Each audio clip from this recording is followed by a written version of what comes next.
Mesdames, Messieurs, vous regardez le grand journal sur For You Télévision. Au sommaire de cette édition d'information, Tchad, manifestation meurtrière, état d'urgence décrété dans 4 villes. Il s'agit de N'Djamena, Mundo, Koumra et Doba où les répressions ont été plus qu'inquiétantes. Selon le gouvernement, un couvre-feu a été instauré de 18h à 6h. C'est un bilan d'une 50aine de blessés et plus de 300 blessés ainsi qu'une 50aine de morts qui a été enregistrée. Retour sur les décisions du gouvernement dans cette édition d'information. Mesdames, Messieurs, vous regardez le grand journal sur For You Télévision, mais également sur nos différentes plateformes For You Media Africa. Eh bien, on démarre avec l'actualité au Tchad assez ténébreuse.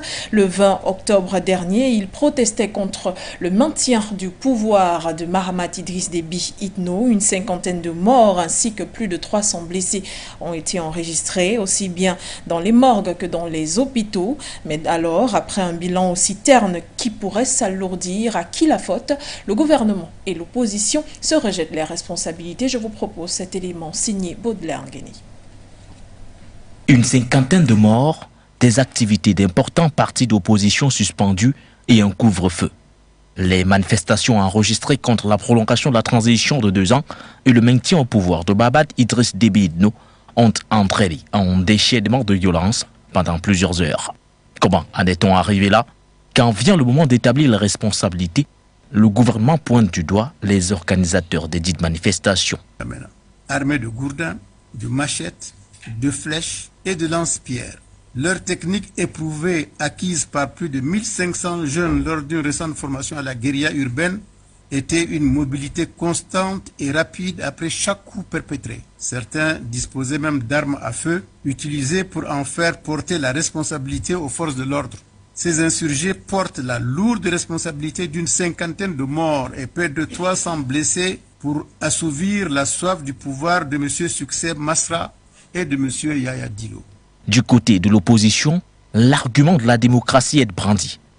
Les résolutions du Grand Dialogue national inclusif et souverain remises en cause. Les combattants de la justice et de la liberté se disent prêts à mettre fin à ce qu'ils qualifient de dictature et de dynastie. Moi, je n'ai pas une seule arme. Je ne sais pas où les gens s'arment. Peut-être que chez lui, il est armé. Chez nous, chez les transformateurs, il n'y a pas d'armes. Je ne sais pas ce qu'il en est chez les autres. Je suis un combattant de la justice et l'égalité qui croit dans la lutte pacifique. Si je n'avais pas choisi la lutte pacifique, j'aurais été un rebelle. Nous nous battons pour la vraie démocratie parce que jamais les Tchadiens n'ont choisi leurs dirigeants et nous allons mettre fin, 1, à la dictature, 2, à la dynastie. Voilà le choix que les Tchadiens font. Ça va nous coûter ce que ça va coûter. Nous sommes aujourd'hui à plus de 70 personnes tuées, plus de 500 arrestations. Tout ça, est-ce que quelqu'un peut justifier cela? Et donc, pour cacher cela, ils veulent sortir des gros mots, mais en réalité, tout le monde a vu. Jusqu'où iront-ils? Comment entrevoir les prochains jours au Tchad? Difficile pour l'heure d'y répondre. L'Union africaine et l'Union européenne ayant condamné fermement la répression des manifestations, la première appelant au respect des vies humaines et des biens, la seconde regrettant les graves atteintes aux libertés d'expression et de manifestation qui fragilisent le processus de transition en cours. Et vous parlez de l'Union européenne, de l'Union africaine, mais également Amnesty International, les États-Unis, l'ONU, mais également la France ne se sont pas fait attendre. Des réactions de part et d'autre qui brandissent le non-respect des droits de l'homme dans ce pays, mais également le non-respect des libertés d'expression et condamnent les violentes répressions. La France indexée, elle, a tenu à se dédouaner. Je vous propose cet élément signé Kouetio.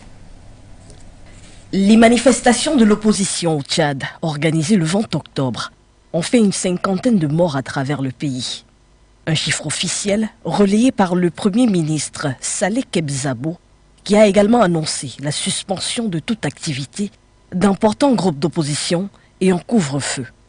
Une réaction du gouvernement tchadien, suivie de celle de plusieurs organisations internationales, dont au premier chef l'Union africaine, qui par l'entremise de Moussa Faki Mahamat, le président de la Commission de l'Union africaine, dit condamner fermement la répression des manifestations ayant entraîné mort d'hommes, rappelant également les différentes parties prenantes au respect des vies humaines et des biens et privilégier les voies pacifiques pour surmonter la crise.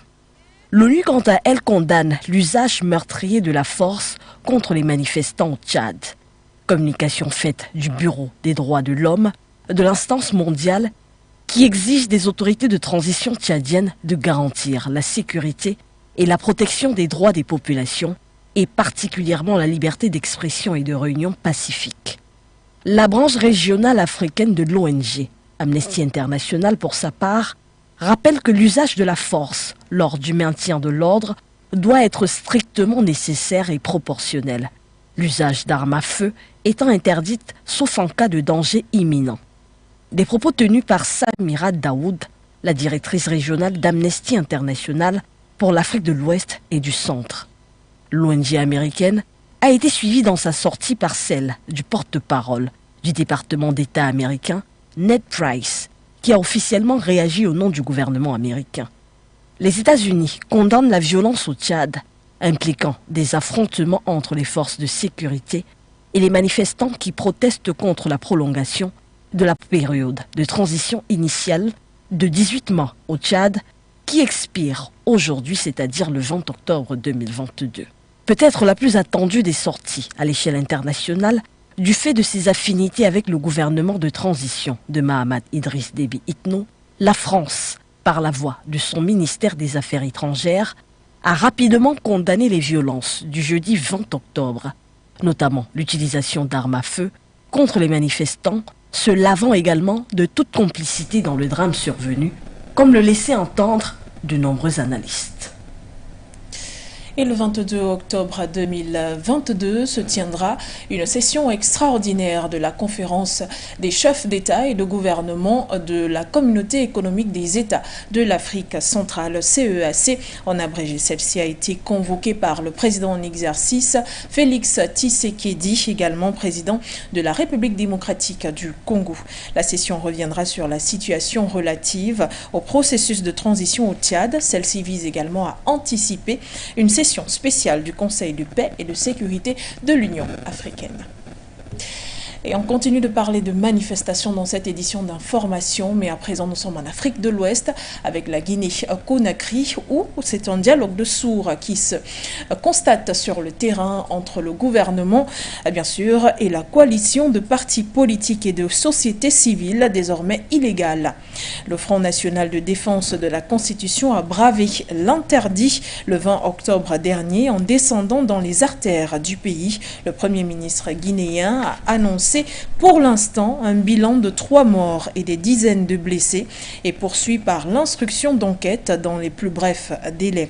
Le procureur général après la cour d'appel de Conakry a rendu public un communiqué faisant état de, je cite, poursuite judiciaire des organisateurs de la manifestation, notamment le FNDC, le RGP Arc-en-Ciel ainsi que la CORED qui sont concernés par ces mesures. Les différentes coalitions ont crié à l'intimidation et au musellement.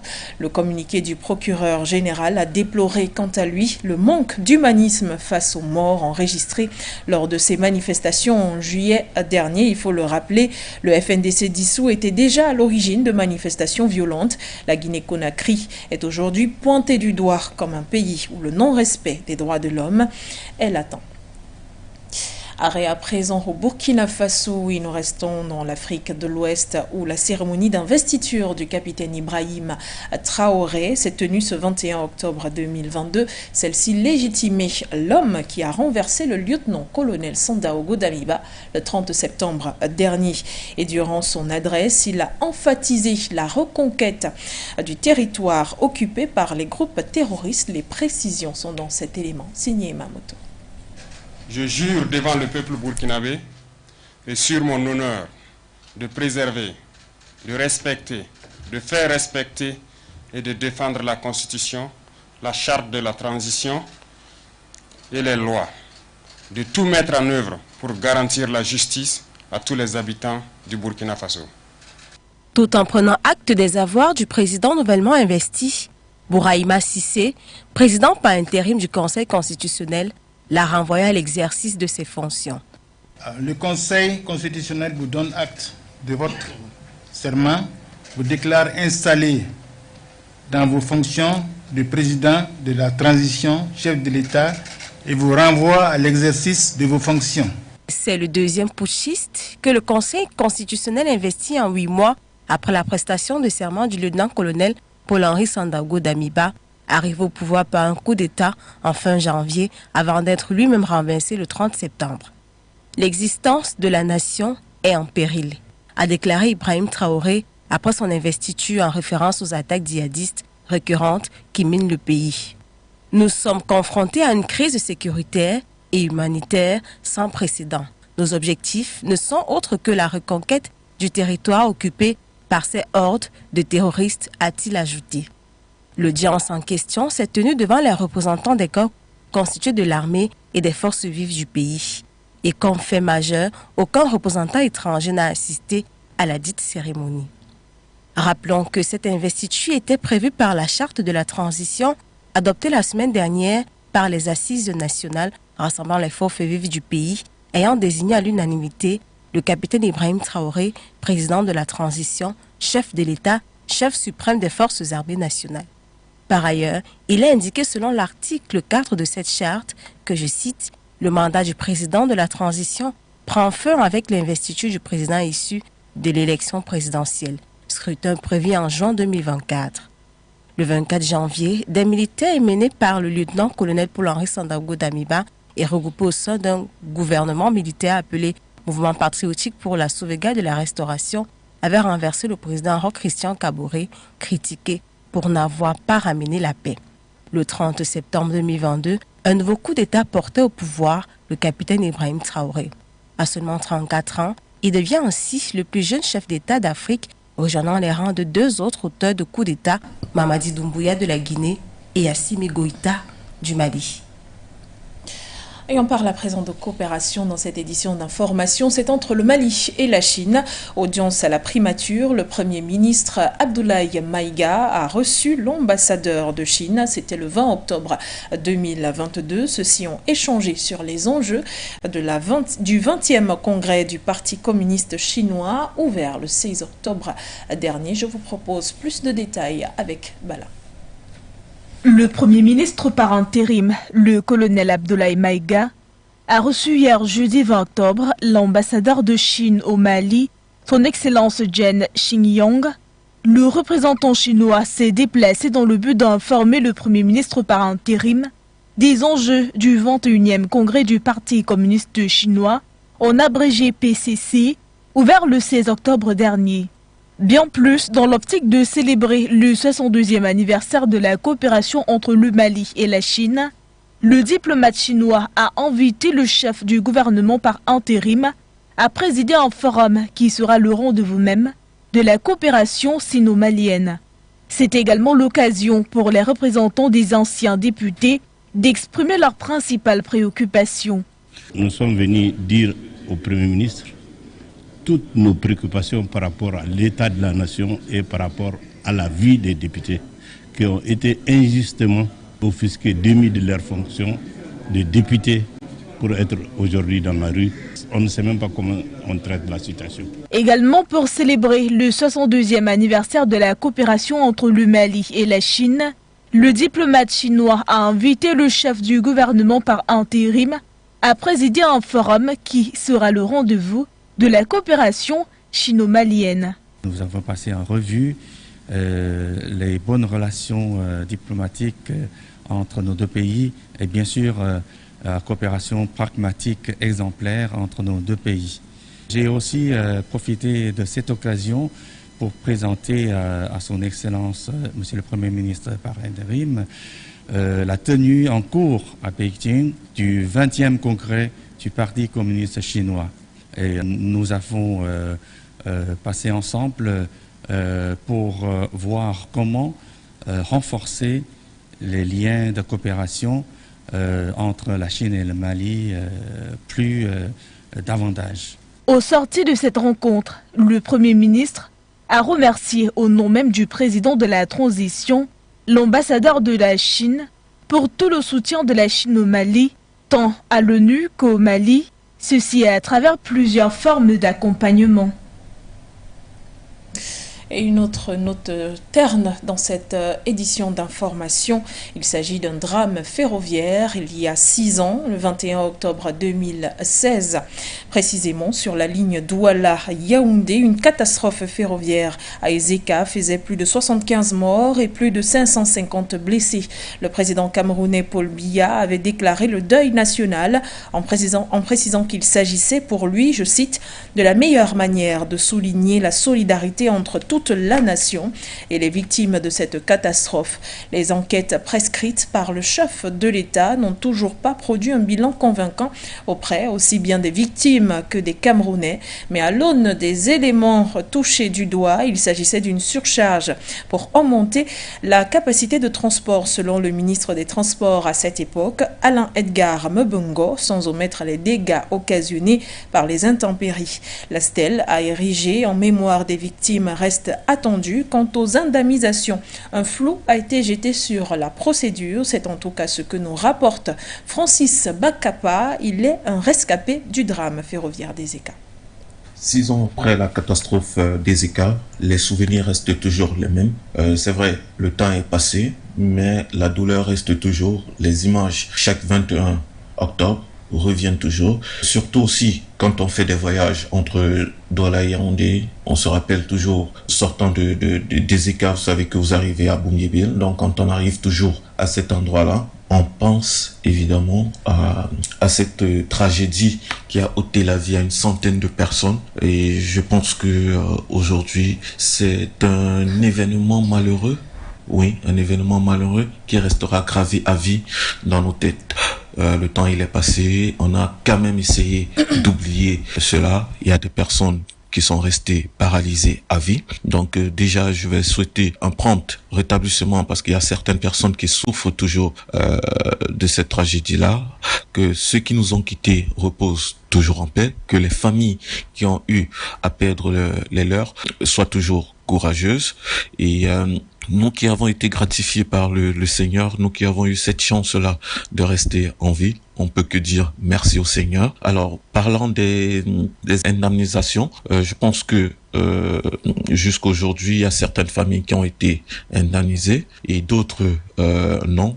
Moi, selon mon cas, par exemple, j'avais eu une proposition parce que j'avais amené des avocats pour le cas et sincèrement, je ne suis pas quelqu'un qui aime que d'autres personnes se fassent du beurre sur la tête des autres. Donc, quand j'ai eu la proposition des avocats et autres, j'ai décidé d'arrêter toute la procédure parce que je dis encore, être en vie, être en bonne santé, c'est tout ce qu'on avait besoin.